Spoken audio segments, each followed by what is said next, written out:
You're about to find out. All right, folks. Hopefully we're pretty well done eating and we can pay attention up here now. Somebody left a spatula last month at the dinner, so if you claim it, I'm going to set it on the table right over there to grab it. If it doesn't go home with you, it's going to go on Merlin and Spendlow's camping equipment. So, all right. Other thing, real quick. Please remember to drum up the concert we've got next month, October 14th, Monday night. It's going to be a fantastic concert. Helps us achieve our goal of being able to preserve historical monuments, trails, and passing along the history of families through doing essays. And these young seniors in high school can apply for and get a scholarship as well. So without the funding we raised from that night, we don't have anything to go on for a program. So we appreciate you. Next month also, on the 23rd of the month, we'll have our regular program, so the concert doesn't come in lieu of a night.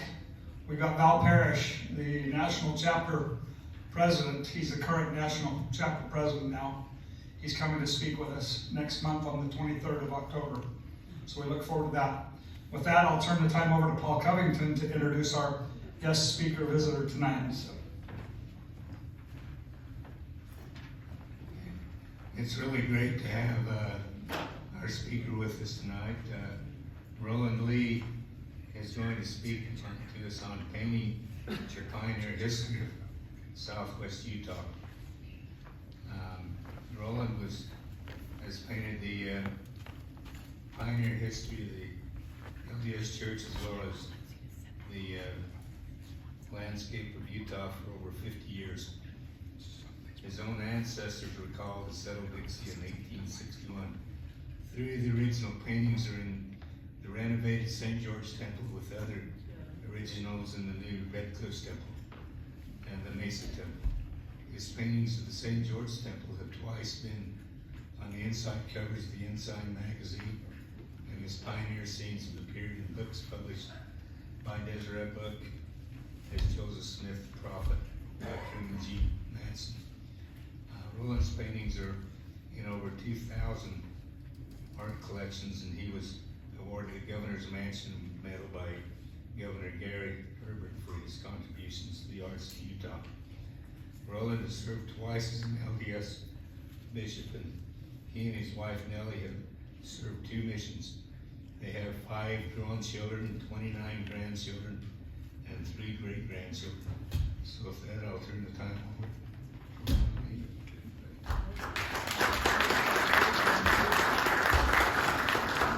Thank you very much. I also belong to the Cotton Mission chapter, Sons of Utah Pioneers. I was invited to come to dinner one time by Dean Terry.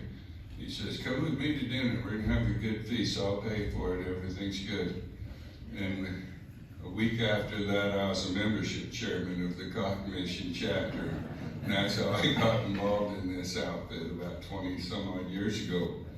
But I want to know if everybody can hear me okay. Oh, okay, that's good.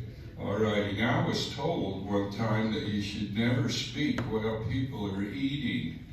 And I said, "Well, why is that?" And he said, "Because if they don't like your talk, they can throw food."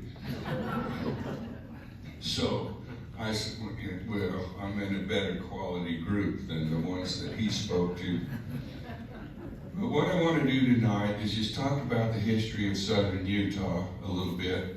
And I want to use my paintings as the illustrations, and that's why I have this PowerPoint tonight. This on the cover is one of my illustrations, and I did that from a reenactment of the Honeymoon Trail a number of years ago. I went out there and did some sketching and shot some pictures of that. So the way an artist works is we can either go out and see something and paint, or we can go out and shoot pictures and paint from those pictures, or we can make things up. Well, I found out that the storytellers of our history sometimes make things up too. And the historians, you know, they want to find out what's correct and right.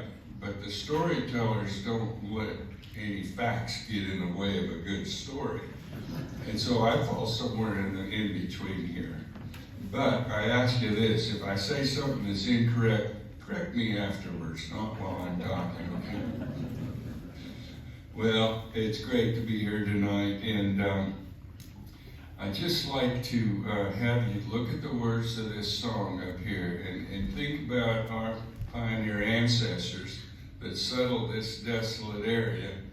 And the Hurricane area was more desolate than others and had more wind than others way back when. And so I'm just going to play this little tune. Maybe you can hear it, maybe you can't. If you can't hear it, Nellie will sing it for you. Once I lived in Cottonwood and owned a little farm. When they called me down to Dixie, it caused me much alarm. To hoe the cane and cotton, I right away must go. But the reason why they sent me, I'm sure I do not know. We came to Dixie, and we called it home. Oh, in Dixie, we've lived and grown. But the reason why they sent me, I'm sure I do not know. Now, many of our ancestors were part of that. They got sent down here and they didn't really know why. Now, if you go down to this place where the Virgin River meets the Santa Clara River, we call that the confluence of those two. And down just south of St. George, where the Dixie Center is, that's where these two things come together. Well, up on the rocks, where the freeway goes down through that cut right there, Jacob Pert took and made his own Indian writings of petroglyphs up there, and spent a little bit of time carving his name up there. He said, "I was set here to raise cotton." And by doing so, he put his name in stone that we can see even today. If we know where to look up on those rocks, we can see it from the freeway. Well, he was one of those people that was sent here, and none of them wanted to come. Let's be honest about this. And it's not, they said, "Oh, let's go down there and see if we can make the desert blossom like a rose, and let's just fight with that river for a while and see what we can do." But they had little farms like up in Cottonwood, and they were pretty content there. Well, here we go.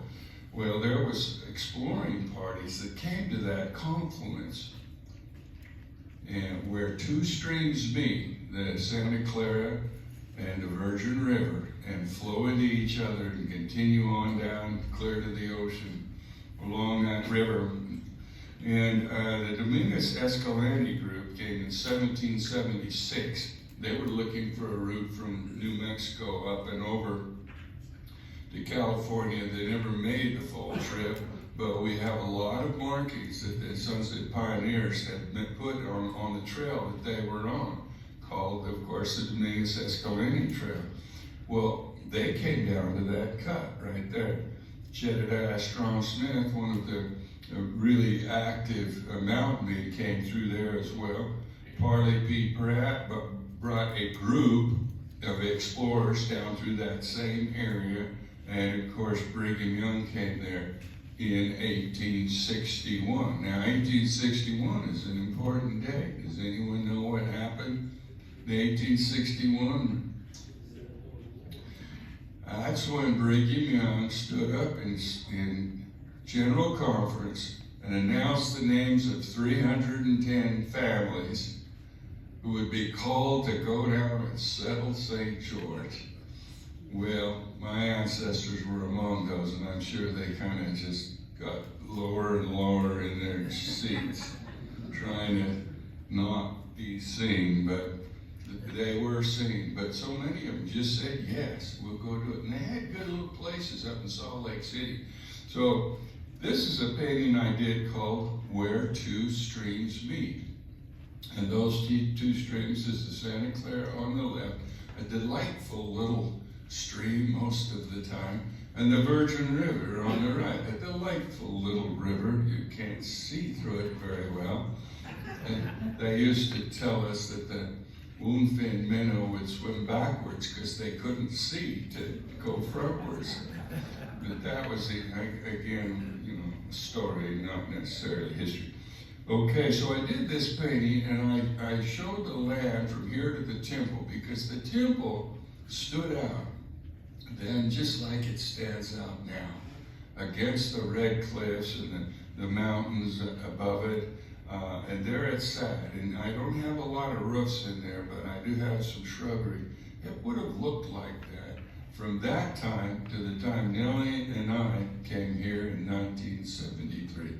There really wasn't anything. There wasn't Bloomington Hills, there wasn't barely Bloomington, there wasn't any of the settlements that we have around St. George. There was nothing, even when we moved here. Well, it became the cover for a book that was given out at not this last SUP encampment, but the one before that. We gave this book out to all the couples who attended, called Where Two Streams Meet, and I painted this painting for the cover of that book. It's written by Lyman Haven, who I think is the very best accurate storyteller and historian of this area.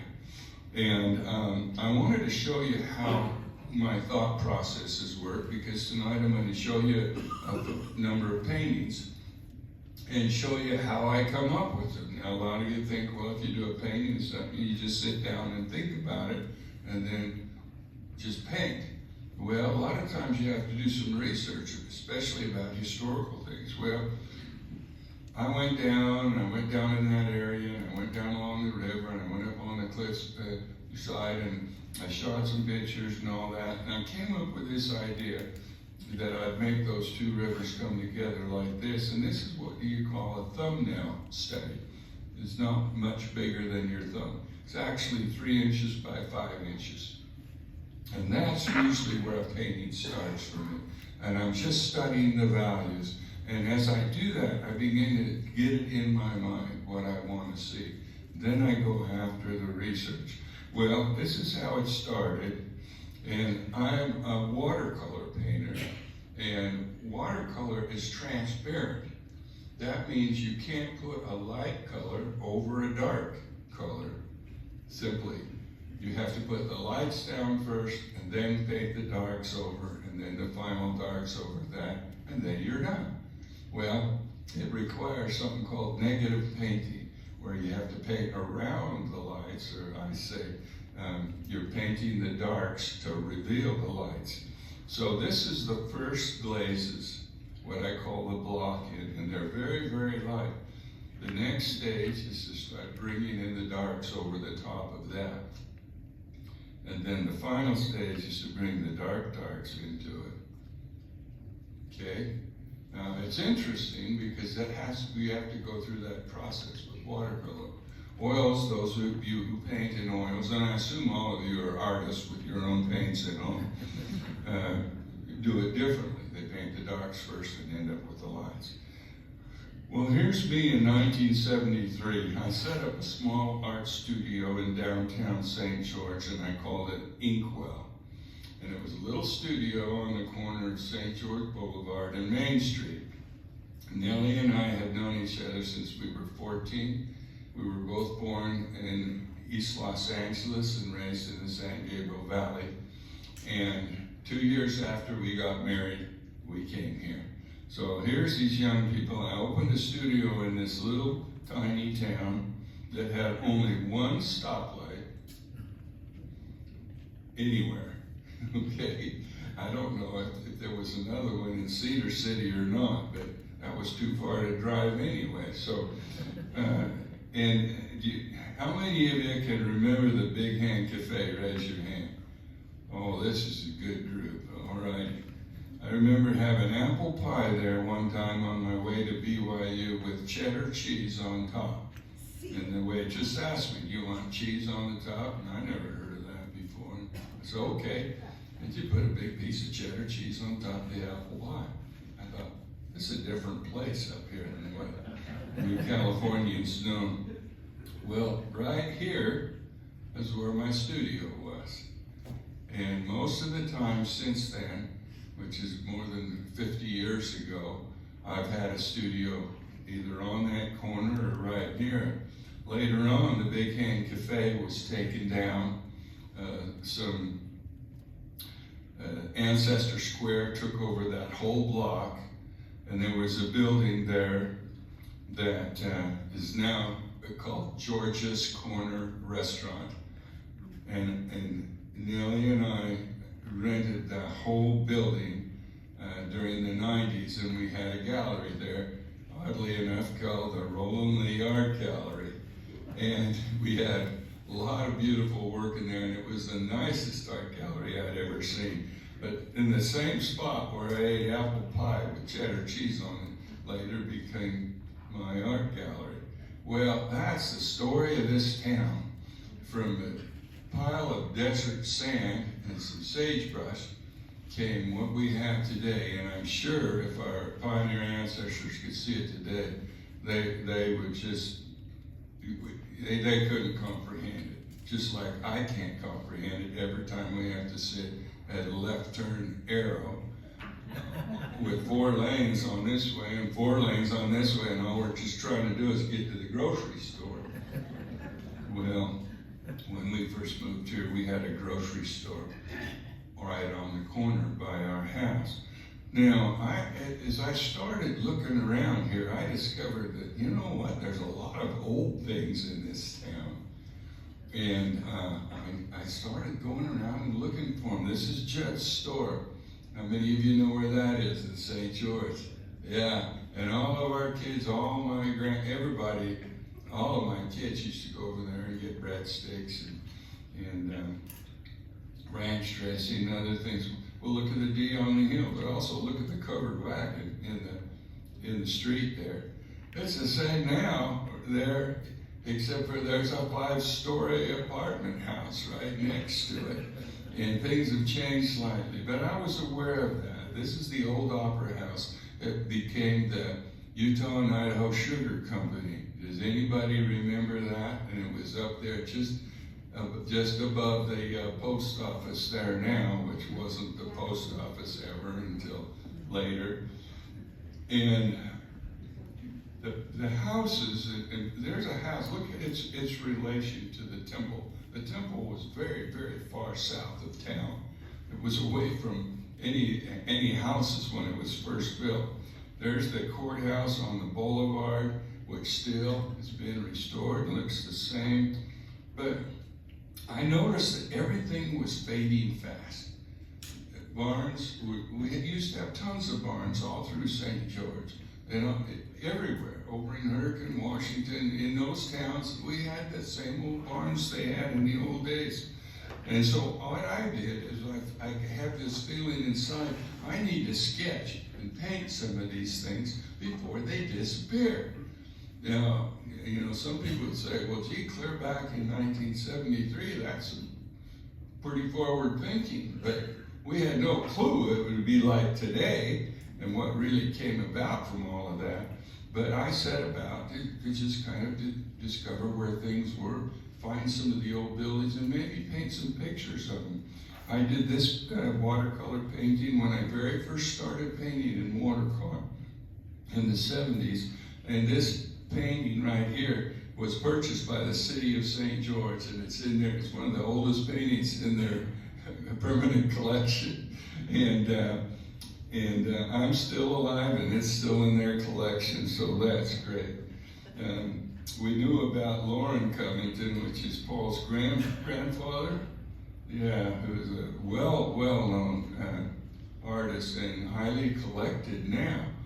Well, when I'm dead, you'll find all my paintings probably in Deseret Industries, but what I like to do is go out and find these old, like this old steel wheel tractor and this old tack shed. They're still there, you know. But I love these barns. Most of the hay barns that finally collapsed, or somebody wanted to borrow it for some frames or something else. Or like during Harry's War, I watched a tank being filmed in downtown, right in a block just north of ours, drive through the middle of that block and bulldoze down a couple of old barns that were there. And, you know, I got nervous about that. Everything is disappearing. They're just taking it, and I didn't have a clue. This is a wagon, a freight wagon that I did. Bear in mind that I'm painting these using that negative painting process. This is a hay barn that still exists and still is being used. But you go out through Warner Valley or anywhere out in the desert, and we see these cedar post corrals and loading chutes out there all the time, and they're kind of like my left leg. They're just kind of not really any kind of vertical, but they're still there and still attached. And I see all those and I see beauty. I love the antiquity that's around us, and especially when it reminds me of the sacrifices of our pioneer ancestors. But Southern Utah actually went back a lot further than that, and let's take a look at some of these. Are some sketches I did, some petroglyphs and some, I would just say, antique pots. But we had people that lived here, Native Americans, I will say. The early people they used to call Anasazi. That's not an appropriate term anymore because it means ancient enemy. And so they don't like to have those words used about them. So we call the early Puebloans ancestral Puebloans. And that's an easy word to say, isn't it? Ancestral Puebloans. You know, you want to say Indians, but you cannot say that. You have to say ancestral Puebloans. And I've been on a lot of those pueblos and places where they lived by the thousands in this area.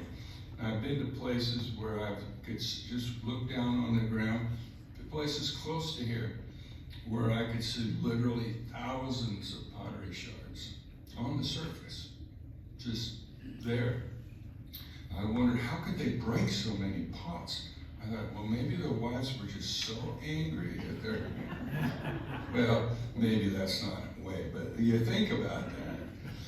Well, even in Zion National Park, this is a granary that's up in the Big Bend area, and it's right there, but you never see it. Even if you're standing there, somebody has to point it out to you.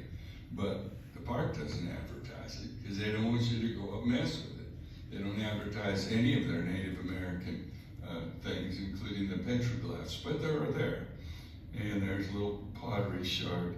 Well, in 1776, when Dominguez and Escalante came on their expedition, they found that the southern Paiutes, or the ancestors of them, were growing small crops in the Lavercan area, which was really advanced for that. Before that, they were gatherers and finders and vagabonds in some respects.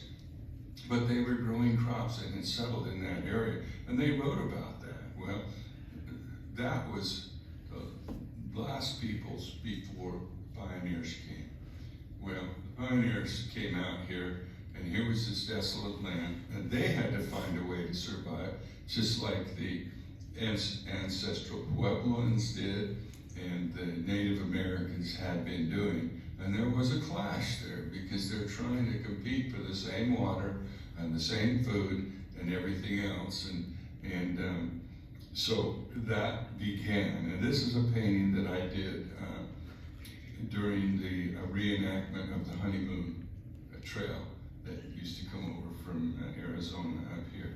Well, Brigham Young decided, his idea was he was going to have towns all the way from Salt Lake City to California.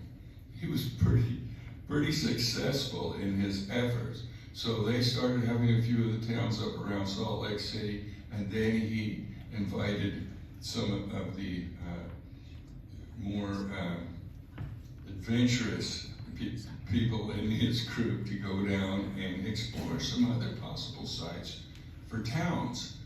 And so he, as early as 1849, that's a long time before 1861, some of these explorers started going down.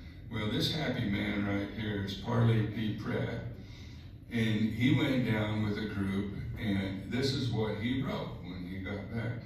The country southward for 80 miles shows no sign of water or fertility. A wide expanse of chaotic matter presented itself. Huge hills, sandy deserts, cheerless, grassless plains, perpendicular rocks, loose barren clay, dissolving beds of sandstone, all lying in inconceivable confusion. Perfect, perfect to just really get some people who want to go down to this place and start a town, in the advertising brochures. Well, never mind that, because what we know of today, all of those things are the things we love. And millions of people come here from all over the world to see the sandy deserts, the perpendicular rocks, the dissolving beds of sandstone, lying in inconceivable confusion. And I appreciate all the collectors who purchased these paintings of mine of those horrible places. Well, Brigham Young, of course, was undaunted because he could see further ahead than the rest of us could. So the Iron Mission was the first really area in southern Utah where they started building, because of the iron that they found, that they could build smelters and start doing some stuff there. I don't know if that really worked out or not, but Parowan, Fort Harmony, Santa Clara, Pine Valley, Washington, Tokerville, Grafton, and Rockville all came in succession during this period of time. Again, this is all before St. George. Pioneers were sent down there. So it's something to think about, that there was a lot of this went on clear back then, that far. Well, in my efforts to record some old things of Cedar City, I was commissioned to paint the Old Rock Church, which was actually built in 1934. Well, that's old enough for me. So I did some sketches like the one you see there and did this painting of it.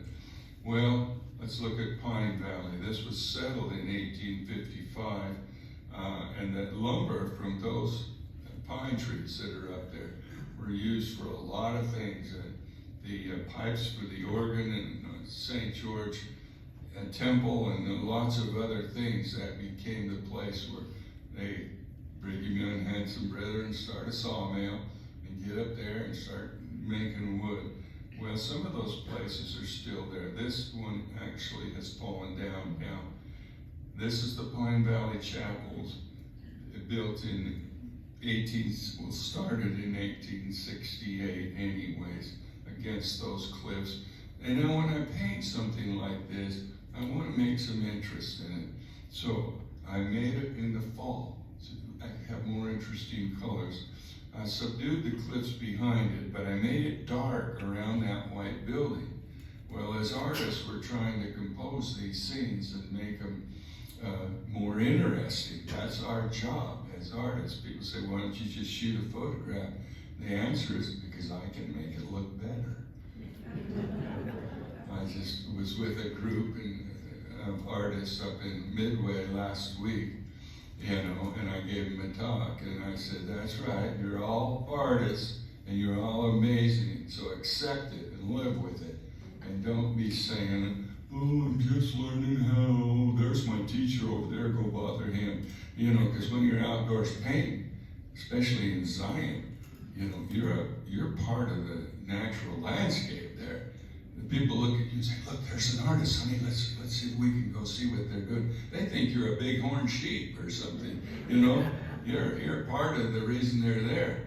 And so I try to get artists to just say, look, they're not judging you, they just want to see what you're doing. And sure enough, I've been through that enough that I know. Well, I want to show you, this is a painting of the Pine Valley Chapel from the front side. Now, just to the right of that old cottonwood, which is still there, is the little brick tithing building. And I'm sure most of you have been up to Pine Valley. It's right on the corner as you come in, and this is what you see. Well, when we first moved up there was no big evergreen trees on either side of it like there is now. Now the trees are about 80 feet tall, and you can't hardly even see the chapel anymore. But back when we first came here, I was a bishop up in Vail, and Pine Valley Chapel was part of our ward. Okay, so they had their own presiding elder, what we called it, Brother Gardner, and they would have church services there. Well, there was only about 5 families that lived in Pine Valley through the winter. You know, now there's, you know, I don't know how many, maybe 1,000 people up there all the time. But I'd like to show you how I painted this, okay? Remember, think about the lights go down first, then the middle values, then the darks. So here I am. I've sketched out on my paper, you know, the edges where the lights and darks are going to meet, where values come together. And I'm using a lot of different color. See in the front part of that building that you see some pinks and some blues and purples in there. If you can still see, some of us can't see anymore. Maybe I'm imagining it, I don't know. But I'm preserving where my whites are going to go. So my next pass through, I start adding some of the darker colors and finish up with the dark darks. So once again, that process, it starts like this. So you're working over your whole paper, not just one little corner of it, and it ends up like that.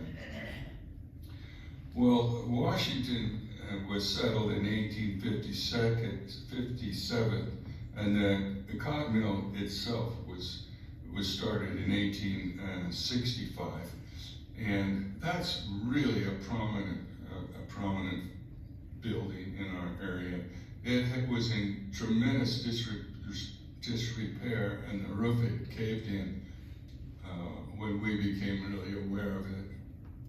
And I started doing a little research. A woman by the name of Norma Canizero took her own money and bought that and tried to do her best to restore it, and she just couldn't do enough. It was a bigger project, and she shot. So Hiram and Gail Smith came in, and they had some resources. They bought it and really brought it back to the state that it is now. Eventually it was sold to Star Nursery, and they still have their nursery in that big building, and they still take little tours upstairs and through there. If you ask them, somebody will do it. Well, I had to decide, what did it look like when people were still using it? So I went around and I started interviewing different people, and I discovered that people are very adamant about what they remember. But then I discovered that what they remember was from a certain time period. And the older people remembered one thing, and the younger people remembered another. And they were all very adamant about they were correct. And so what I have to do as an artist is I have to take all the information I have, all the historical information, all the things that are going around in my head about what could have been, and then the stories, and put it all together. So I made it at this point in time. Notice that big flume that's running across from the right. Well, that was at the very first, because the stream was up on top, and to run that mill, this water came across the flume, dumped over a great big wheel, okay, that you would see at a mill. Well, it wasn't a mill, but what happened there was a great big rod that ran the whole distance from one end to the other of that building, and belts would be tied to that rod, and when it would turn, it ran the sewing machines and the other equipment in there. Very fascinating process. Eventually they took down that wheel and they made a flume, and it came in from this side on a lower position, and there was a turbine. The water went through a turbine and did the same thing, but it was more efficient. Well, by just after the turn of the century, it had run its course. It never really had a lot of business or made a lot of money. The reason for that was we needed the cotton during the war, Civil War. And in 1865, the Civil War was over. And just shortly after that, then the trains started running through Utah from back east. And it was easier to get stuff back and forth. So it kind of fell into disrepair after that. But this little building that you see in front, it's sticking out. There's a man standing there in a wagon in front of it. They call that little building the ZCMI. And that, of course, is a takeoff on the huge ZCMI in Salt Lake City. But it was a little store where you could buy fabric and some of the other manufactured goods. They actually made cotton fabric, they made wool fabric, and they made silk there at different times and for different needs. And so I put this wagon in there full of, I was thinking, bales of cotton all tied up that are being brought in there, and put some figures around. I wanted to put life back into some of these buildings, make them look like they would have been at the time, And so I had to use my own creativity a lot for that. So here's a photograph that I got from Lynn Clark, and she was my secret agent. Lynn Clark collected over 20,000 photographs, glass plates, that were from the original photographers of this area. And then she converted those into actual photographs, labeled them, and I would go over and mine that and look for good stuff, and I'd ask her about them, and generally she'd know, and she'd tell me. So I got this photograph from her, and I said, okay, I want to do that 2.5-story building. Before that, it was just one story. But look at the notes that I have all over here. Those are from interviews with people about it. And everybody's sure, And so I have to take all that information, and this was the first drawing I did of what I wanted to make of that. And then that's against the finished thing. So it became not a game for me, but fun to look into the history and try to recreate that if I could. This is that little store in the front, a little close-up. This picture was used in the Pioneer magazine that we all get a few years ago, talking about the expansion. This is Grafton, another small town. This church was made famous by Butch Cassidy in the Sundance Kid movie with Paul Newman and Robert Redford. There was a bicycle scene out in front of us, just kind of, they were riding around on that, and so they filmed quite a bit up there, and they also built some buildings up there that really faked people out who came later. And they thought all these buildings had been there since pioneer times. Well, they weren't. The movie people came in and added some. But there was about 5 or 6 that were original. They're still up there. This building back is the Alonzo Russell home back behind that, and they've restored that. The Grafton Trust, I don't know the total term of it, but there's Grafton Heritage Project. The Grafton Heritage Group has taken this, and it's under 24-hour surveillance, and they've done a lot to restore all of this, and there's 220 acres around it that they've worked with the farmers to continue to work that land. Anyways, it's still beautiful, and some of the original buildings are still there. Well, in 1861, Brigham made a trip down through all these little towns, and then he stopped with his little entourage in the south part of town, once again, where that confluence we talked about on his tour. He was up on that hill, and he looked out, and what did he see? He saw, I'll bet, everything that we have today. And he said, there will yet be built between these volcanic ridges a city with spires, towers, steeples, and homes with many inhabitants. And I believe he saw all of this, at least. I thought at first, well, the Tabernacle Tower and a couple of chapels and the temple. You look around now and there's towers, and 5-story apartment things, buildings that are just huge, towers and steeples everywhere. And there was nothing here then. When he looked out over this area, all these towns had been, all these places, Then he stood up there, and in this desolate part between these two volcanic ridges, he could see this town. And he was adamant about it. And so that conference, that fall, that's when he made his prophecy come true by inviting 310 families to come down there. Among those were my own ancestors, Lees and Woodbury's, who came down with that first group in 1861 and became a part of this area. So Charles Walker wrote this too. They said the land it was no good, and the water was no gooder. And the bare idea of living here was enough to make men shudder. Okay. Mesquite, soap-root, prickly pears and briars, St. George alone will be a place that everyone admires. And if he was a true prophet, he would have said, where everyone retires. And so here we are, you know. And this was the town of St. George. This is the model that was made. Look how far south the town that temple is. And that's where we live today, where that little red dot is, a star. Really, it didn't change much for many, many years. This is a painting I did once again. You see some of the roofs there, but I wanted to just show what the temple must have looked like to some of the Native Americans that are coming and getting on a hill saying, what the heck are those guys doing? And came into town. It was as stark and beautiful then as it is now. Well, when it was first built, it had a short tower, of course, and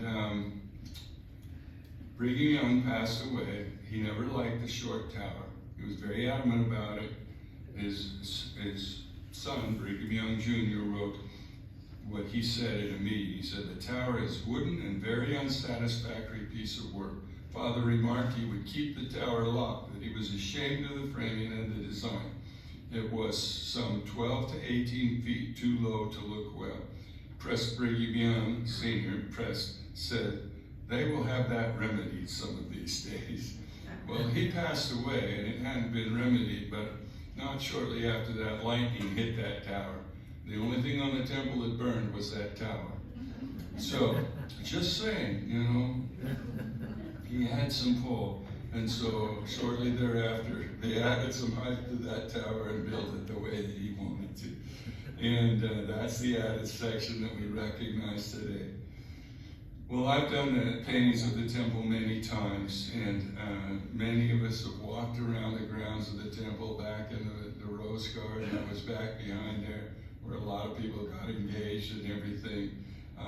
It was actually remodeled a number of times, but in 1975, was it, when we were here, we were living here, that we got to go and be in the temple and see it dedicated again, and we just barely did it again. Nellie and I were on the committee to record the history of the open house and dedication. It was very, very involved. But this is a painting that I did during the open house and during the dedication, the week of the dedication and the week after the dedication. And when some of my friends saw it after that, they said, Elder Holland needs to have that. And they arranged to buy it, and it's in his collection today. And he says, well, it's in his living room right now, but it'll end up in his office soon. And we wanted him to have it. So instead of me just donating it, which oftentimes artists have to do, a group got together and purchased it from me and gifted it to him. So I thought that was really great, and he was very gracious about it. Well, here's another photo that I mined from Lynn Clark's collection. It had this wagon, and she said, oh, that wagon's interesting. And George Worthen, it took that old wagon, it was a meat wagon, and he put canvas on the sides, and he made benches in there, and that became the temple wagon. There was only one temple session a day. Back then it was a really long session too. And so it would pick up these, I could just imagine in the dirty, muddy streets with these long skirts, it would pick these ladies up and take them clear south of town, to the temple and pick them up and bring them back. I thought that was so great. So I did this painting of a street with some water and mud in it, you know, and there's the wagon with some of the sisters getting in it. And I had this idea that maybe that was the first rapid transit district in southern Utah. And I call this Bus Stop on Temple Street. This is the Brigham Young home, Thomas Judd's store. You can see the D on the mountain. You can't see this view anymore because there's a 5-story condominium building right there on the corner now. And this little building I wanted to tell you something about. This is the Gardeners Club. It was really one of the very, very first buildings that they made in St. George. It's still there in Ancestor Square, right on St. George Boulevard. It was a place where they learned and taught each other about growing things. It's called the Gardeners Club. They also had the first dances there. Well, you look at it and say, oh, well, how many couples could you get in there? Well, not very many once you put the band in there. And so they all had cards. And so then the director of it would call out 2 cards, and those 2 couples would go in and dance. And everyone else milled around outside till it was their turn. And so that's what Brigham Young loved, to have entertainment for everybody. This is the UNI sugar plant as we knew it. It closed down in 1979. Inside it was just, there was vagrants in there and lots of birds and things and animals. And I've been in there when it was abandoned. And then the alders, Doug Alder and Elaine, decided, well, we can make this, we can restore this, because what it was originally was an opera house with a movable floor that they could have dances or turn it down so they could see the stage. It was a fantastic building. And this little part on the building that comes out towards us, the bottom part of that is stone, and that's where they had the winery, or not really a winery, but the wine storage for sacrament wine. And I imagine people visited that frequently too. But anyway, so I wanted to make it how it may have looked while the pioneers used it. And this is what I came up with. And it wasn't long before they actually restored it and made it look modern with stucco.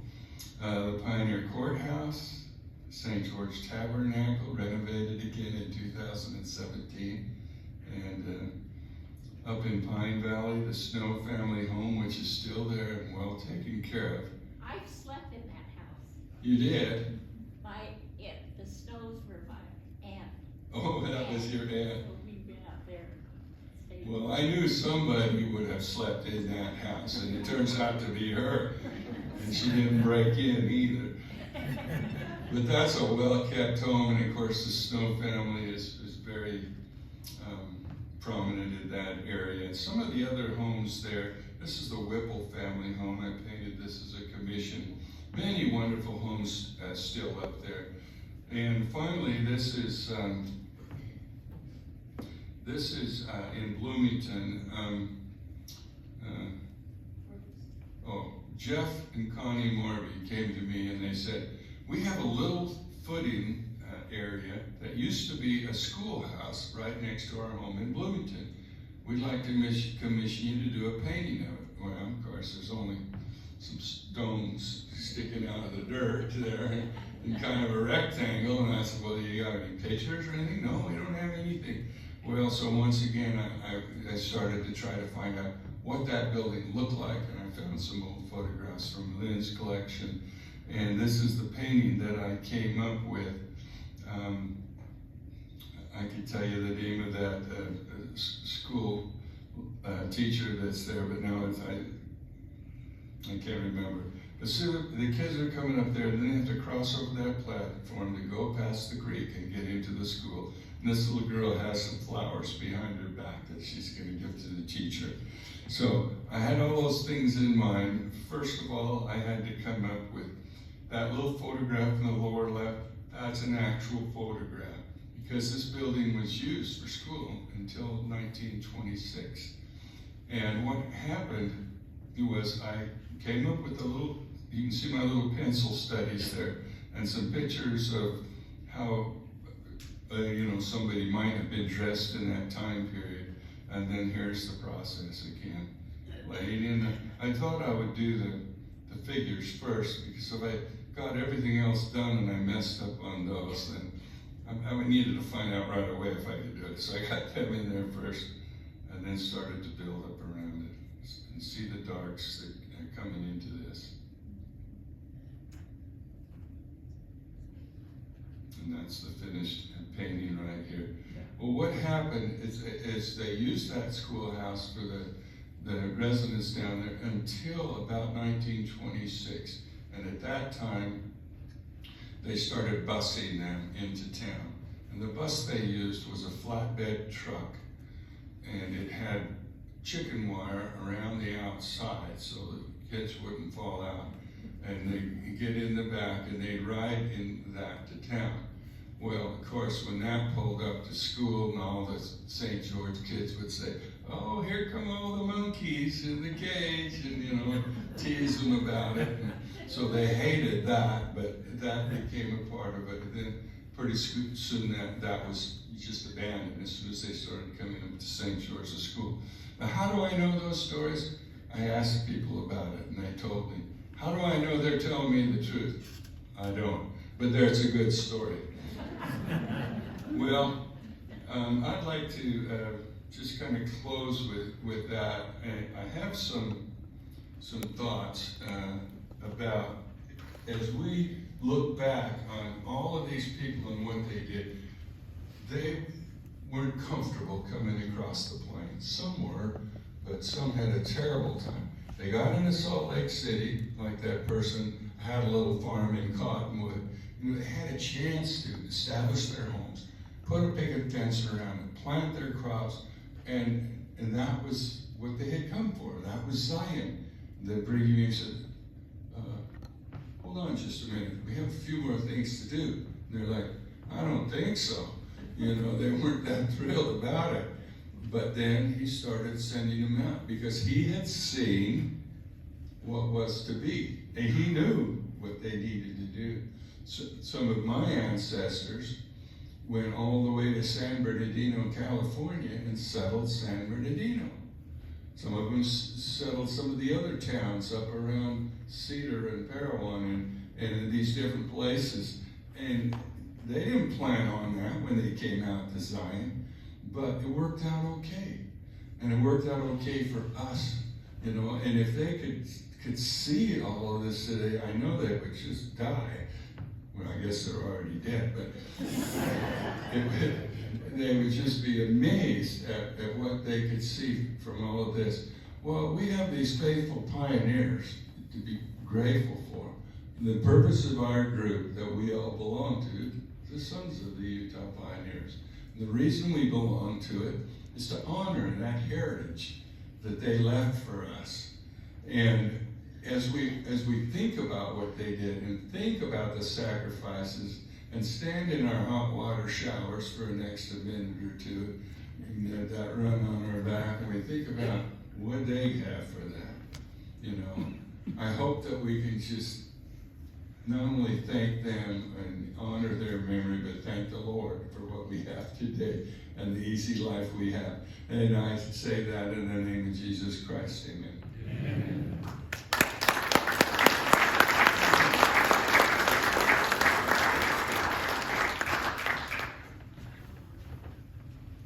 Thank you once again, Roland, for coming tonight, and we really appreciate your knowledge and history, and we'll preserve this on record, online, Facebook, and on YouTube.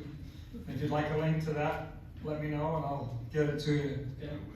We'll have a closing prayer by Roland Lee.